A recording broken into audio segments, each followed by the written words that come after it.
When someone shares a secret, it rarely stays quiet.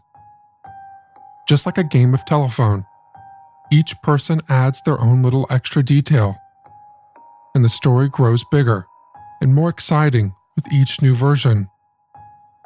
That is pretty much how rumors work, and it's exactly what happened in this case, too. Back in 1872, a whispered hint about diamonds hidden somewhere in the American wilderness started small. But as the story bounced from person to person, it turned into a huge story about hidden treasures just waiting to be found.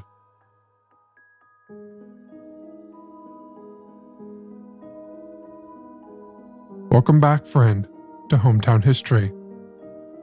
Today's episode is all about one of America's most elaborate scams, one that drew in even the wealthy and powerful, all chasing a dream that was too good to be true. In the words of Charles Dexter Cleveland, one of the most barefaced, reckless, courageous, bold, ingenious, premeditated, carefully planned, deliberate, time-serving, colossal frauds ever known in the history of man. This is the Great Diamond Hoax of 1872. Let's go back to the year 1870. The story began with two prospectors, Philip Arnold and John Slack. Prospectors are basically people who search for valuable minerals or metals like gold, silver, or diamonds. So they explore areas where these materials might be found. And usually, these are areas that are relatively unexplored. Coming back to Philip and John, who were also cousins, by the way, these men made their way to the office of George Roberts, a businessman in San Francisco. Now, Roberts was known for his quick moves when opportunities knocked on the door. And when the cousins knocked on his door, they brought him that opportunity. Now, Roberts had a bit of a history with Philip. He was a strong, independent, and persuasive man from Kentucky, and was about 41 years old at that time. Philip had served in the Mexican-American War, and then joined the mid-19th century gold rush in California. Later, he worked on gold and silver mining operations, where Roberts had investments. They were carrying a leather bag, insisting it contained something valuable they couldn't deposit at the Bank of California, because it was after hours. They needed a safe place for their precious items. At first, Philip and John were secretive about the contents, but curiosity got the better of Roberts. So they finally revealed the contents of the bag. Rough diamonds, and there were lots of them. They claimed these diamonds came from a hidden gem field somewhere in the vast western United States, but they refused to disclose the exact location. Obviously, Roberts was intrigued, and seeing the potential for immense wealth, he promised to keep their secret. Of course, he quickly broke that promise and shared the news with two other influential men. William Ralston, founder of the Bank of California, and Asbury Harpending.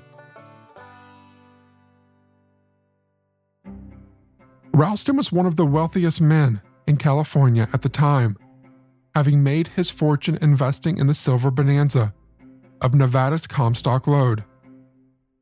But Harpending, on the other hand, had a more checkered history. He had been involved in various ambitious ventures, some successful, some not. By 1870, both Ralston and Harpending were already involved in a new project called the Mountains of Silver in New Mexico. Harpending was in England seeking investors when he heard about the gem field. As you would expect, he was excited to try his luck. So he hurried back to San Francisco in May 1871, eager to get in on the action. In the meantime, Philip and John had returned to Roberts with more diamonds and rubies, claiming they had recovered 60 pounds of gems, worth over $500,000. That is roughly equivalent to more than $12 million today. So the excitement was obvious, and Roberts brought two more prominent figures into the mix.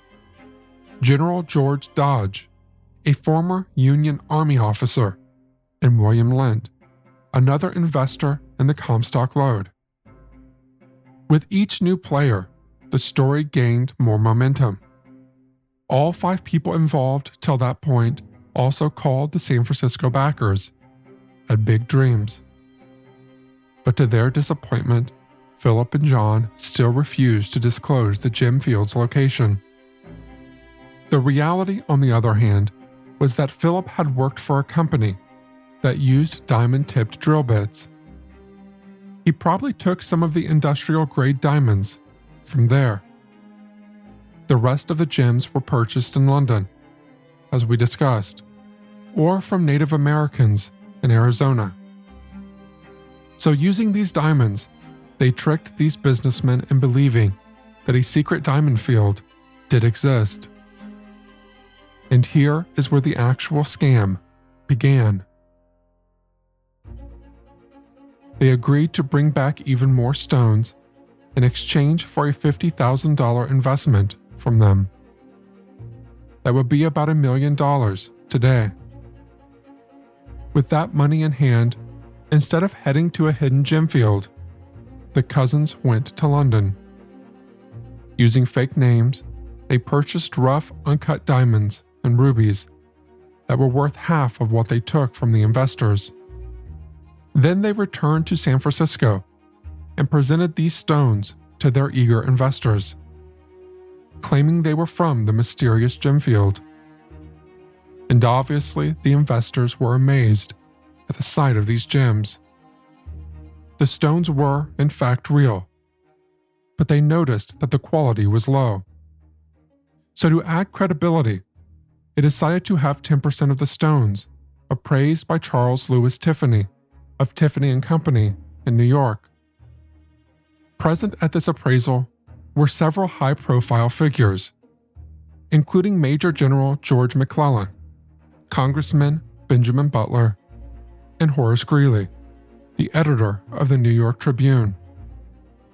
Now the thing was that neither Louis Tiffany nor his gem expert had experience with uncut stones, so they accidentally valued the gems much higher than they were actually worth.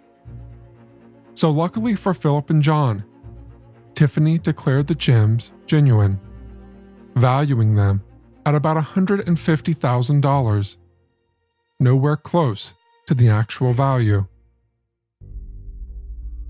With credibility established back in San Francisco, the investors formed the San Francisco and New York Mining and Commercial Company. They displayed trays of gems to attract people to invest in their business. And by showing the gems, they hoped to convince potential investors to buy shares in their company. But another problem cropped up. The investors were excited, but they weren't all fools. They insisted on seeing the actual gem field.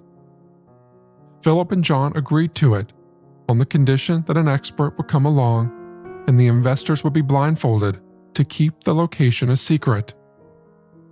The chosen expert was Henry Janin, who was a respected mining engineer. So in June of 1872, the inspection party, including Philip, John, Janin, Dodge, Harpending, and Harpending's friend, Alfred Rubery, set off. They traveled by train to Rawlins, in Wyoming Territory, and after arriving there, they switched to riding horses to continue their journey. After 4 days of a confusing route, they arrived at the site, a wide, flat area with a tall, cone-shaped mountain nearby. Surprisingly, within minutes, one of the party members found a diamond, and soon enough, they were all discovering a large quantity of gems, Janin, who was now completely convinced of the authenticity of this site, reported the gem field as genuine, and the news spread like wildfire, even attracting the interest of the prestigious London banking firm, Rothschild. Now we know that Philip and John were conning the investors. So the question is, how did Janin and the inspection team find so many diamonds in that field? And the answer is, they didn't. Well, they did. But those diamonds didn't belong to that mine. They planted those gems well in advance and left them for the visitors to find. The term for this is salting. Basically, they scattered low-quality diamonds and other gems that they had bought from various places to make it look like there was a natural deposit of precious stones. So when they led the investors to that site, the investors found the planted gems and believed what they wanted to be the truth all along. The field was real. So after the success of this inspection, of around 3,000 acres of land at that site, the investors paid Janin $2,500 and offered him 1,000 shares of company stock. Upon returning to New York, Janin sold his shares for a $30,000 profit, which is roughly around $7.5 million today. Meanwhile, Philip and John realized that their con was now too public, and it was time to cash out. All in all, John took $100,000, while Philip ended up with $550,000, minus expenses. So together they had conned their investors out of $650,000, which is well over $13 million today. After that, John disappeared, and Philip returned to Kentucky with his family. They were officially out of the game, but the investors weren't. The hoax might have gone undetected, if not for a combination of luck and skillful detective work. Clarence King, a geologist leading a government survey, heard about the gem field. One of King's men, Samuel Emmons, met Janin on a train and saw some of the diamonds. But his knowledge led him to doubt the authenticity of the gem field. So he reported his suspicions to Clarence King, who then decided to investigate further. King and his team traveled to the Wyoming-Colorado border, where they found the site just as Janin described. They discovered gems, but thanks to their expertise, they also found evidence of tampering, tiny holes in the ground where gems had been planted. The jig was up. And with that, the once enthusiastic investors realized they had been duped. Again, the news broke, and pretty soon newspapers were publishing the headlines on their front pages. Both Philip and John were found and indicted for fraud, but never brought to trial. Philip settled out of court with the investors and later became a banker in Kentucky. Unfortunately for him, his past eventually caught up to him. He was shot by a business rival in 1878 and died 6 months later from pneumonia. John dropped out of public view. He moved to St. Louis and opened a casket-making business. Later, he became a casket maker in White Oaks, New Mexico, where he lived quietly until he died in 1896 at 76 years old. And that is all for today's episode. The Great Diamond Hoax of 1872 is actually a reminder for us that all that glitters is not gold, or diamonds in this case. So the next time you hear about a quick and easy way to get rich that sounds too good to be true, think about it twice. Thanks for listening to Hometown History. Be sure to follow along for more interesting stories from the past.